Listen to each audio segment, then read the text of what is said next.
सन 1192 ईस्वी तराइन का द्वितीय युद्ध पृथ्वीराज चौहान और मोहम्मद गौरी के बीच लड़ा गया। इस युद्ध ने भारत की तस्वीर ही बदल कर रख दी। तराइन के प्रथम युद्ध में विजय के बाद पृथ्वीराज चौहान थोड़ा बेफिक्र हो गए और राजकीय एवं सैनिक कार्यों की उपेक्षा कर राग रंग में डूब गए, जिससे उत्तर पश्चिमी सीमा असुरक्षित हो गई। संयोगिता का अपहरण करके पृथ्वीराज ने कन्नौज को भी अपना शत्रु बना लिया था।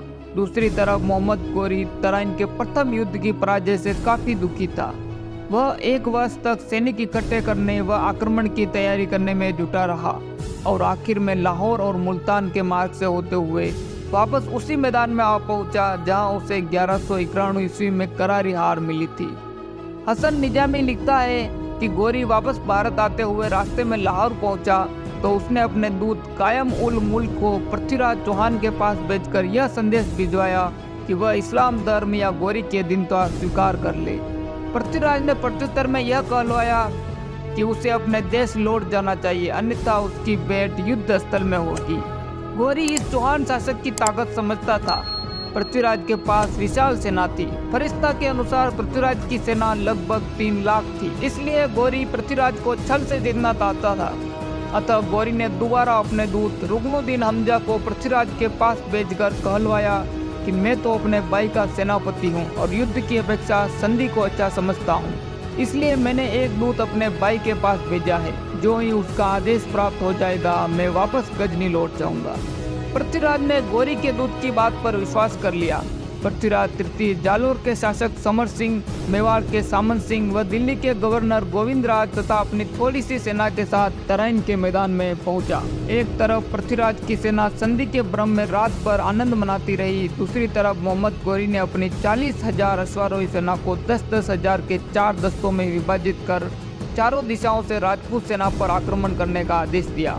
पृथ्वीराज के सैनिकों में भ्रम उत्पन्न करने के लिए गौरी ने अपने कुछ पैदल सैनिकों को रात भर अपने तंबुओं के बाहर आग जलाते रहने का आदेश दिया, ताकि शत्रु यह समझे कि मुस्लिम शत्रु अपने शिविर में ही है। अतः रात भर में गौरी अपनी सेना के साथ राजपूत सेना के करीब पहुंच गया।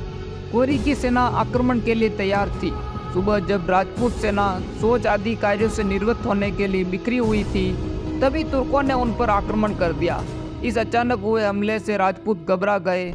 पृथ्वीराज ने हाथी पर बैठकर स्थिति को संभालने और अपने सैनिकों में अनुशासन स्थापित करने का प्रयत्न किया, किंतु स्थिति प्रतिकूल देख पृथ्वीराज ने भी घोड़े पर बैठकर युद्ध के मैदान में शत्रु का मुकाबला करने का प्रयत्न किया। दिन के तीसरे पहर तक जब राजपूत सेना थक कर चूर हो गई थी, तब गौरी ने अपनी संपूर्ण शक्ति के साथ राजपूतों पर आक्रमण किया। इस अंतिम भीषण प्रहार को राजपूत सेना झेल नहीं पाई और पृथ्वीराज युद्ध भूमि से पलायन कर सिरसा की ओर चला गया। पृथ्वीराज तृतीय की मृत्यु के संबंध में अनेक मत उपलब्ध होते हैं। पृथ्वीराज रासो के अनुसार गौरी ने पृथ्वीराज को बंदी बनाकर अपने साथ गजनी ले गया और पृथ्वीराज गौरी के दरबार में पहुंचा तो गौरी ने उसको अपनी निगाहें नीचे झुकाने के लिए कहा।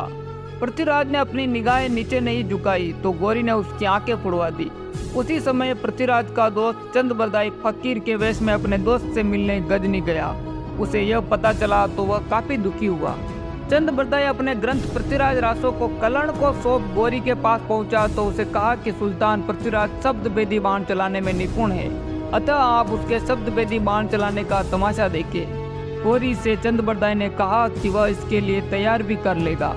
चंद्रबरदाई व पृथ्वीराज को मिलाया गया। पृथ्वीराज फकीर के वेशधारी अपने दोस्त चंद्रबरदाई को उसकी आवाज से पहचान गए और शब्द भेदी बाण चलाने के लिए तैयार हो गए। दरबार लगाया गया जिसमें चंद्रबरदाई ने दोहा बोला, 4 बास 24 गज अंगुल अष्ट प्रमाण, ता ऊपर सुल्तान है मत चुके चौहान। पृथ्वीराज ने अपने शब्द भेदी बाण के द्वारा गौरी को मार गिराया। उसके बाद चंद्रबरदाई ने अपने दोस्त पृथ्वीराज चौहान तृतीय की कटार से हत्या कर स्वयं आत्महत्या कर ली। पृथ्वीराज चौहान तृतीय की छतरी भी काबुल में ही बनी हुई है और इस प्रकार इस महान योद्धा का अंत हो गया।